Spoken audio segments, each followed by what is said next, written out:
You may have heard people say a good mixdown starts with a good arrangement, but what does that mean? It means the instruments and notes that you choose for your song directly impacts how you need to approach your track when mixing. So if you're a producer who's been struggling with mixing their own tracks, try keeping these 3 tips in mind while you write your next song. This way, you won't have to work so hard during the mixdown. Let's go. Number 3, check your octaves. Look at this piano. It has 88 keys. That's 88 notes we have to choose from. That's like 7 and quarter octaves. If you find yourself writing multiple instruments in the same octave, this is going to mean having to make more decisions during the mixdown phase. While we're definitely able to do things to help separate 2 instruments that are sitting in the same frequency range, like sidechaining, unmasking, or EQ, we could avoid having to spend a lot of time doing that if we're diligent about what notes we use. For example, in this video, I have 5 instances of a piano playing 5 different parts of my song. We have a bass line, counter melody, rhythm chords, melody, and pad chords. Here they are, all within 1 octave of one another. Now prepare your ears because it's not pretty.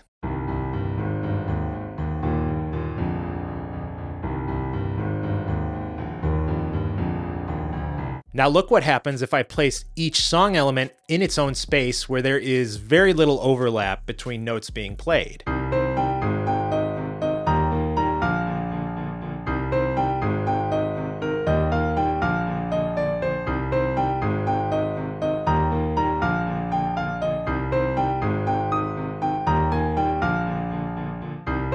Sounds much better, and I didn't have to EQ, pan, or compress anything. So while I don't recommend you limit yourself to never having any instruments overlap or play in the same octave, I'm just saying be mindful of where you're placing your instruments because it's going to directly affect the decisions you'll need to make in the mixdown phase. And one quick note, also be mindful of how much you distort an instrument. Distortion increases the volume of harmonic overtones. So while your instrument may be in an octave lower than another, if you distort it too much, it could begin invading the space of the instrument in the octaves above it.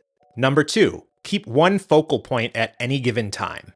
When you're writing your song, you'll want to make it easy for the listener to know what they should focus on, which in turn will make it easy for you to know what needs to be focused on when mixing. This is almost always the vocals or whatever instrument is playing the melody, but can also apply to little bits of random ear candy or even drum fills. I like to make notes during production of what needs to be focused on at any given time and make sure that those elements hand off the focus to one another cleanly. So when you're writing your song, try to keep the focus on one element at a time. If you're writing a big synth lead and you want to make sure that the listener pays attention to it, you may need to be okay pushing other elements further to the back of the mix. As a producer, this sucks because maybe you've spent hours just crafting the sickest arpeggio, and now you have to bury it away or choose to make the arpeggio the focus of your mix and nix the synth lead entirely. Making this decision in the arrangement stage will make it much easier when mixing and potentially save you time, as you won't actually have to spend so much time trying to craft things that nobody's going to hear. Here's an example of this in a song that I'm currently working on. There's a huge synth lead, and I used an instance of Soothe to push back all of the other tonal elements of my mix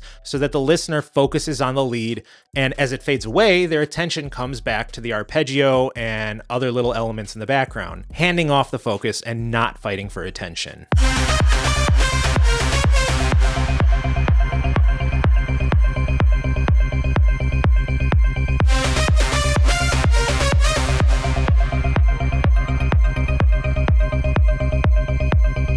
If you've made it this far, please consider subscribing to the channel so I can bring you more production tips. Number 1, keep your moving parts in check. One thing I've noticed in some of the more amateurish productions that have been sent to me for feedback is the use of multiple arpeggios, bass lines, or bouncing leads and melodies. The human ear can only focus on so many things at one given time. And the rule of thumb is to try and keep your moving parts limited to 3 at a time. This means if your song has a moving bass line, a busy melody, and an arpeggio, try not to add any more moving elements. Side note, this does not include your kick, snare, and hats. It could potentially include toms if they're tuned and bouncing around, but Usually percussion is kind of out of this equation. Any more than 3 moving parts and you run the risk of overloading your listener's CPU. But you're also making your life more miserable in the mixing stage, as the more you have moving parts, the more likely you are to have note clashes or reverb and delay tails that start muddying up your mix. However, if you find yourself with a song that still sounds kind of empty, you can take advantage of using pads that are like playing block chords and are pushed to the back to give us harmonic context and take up space. Or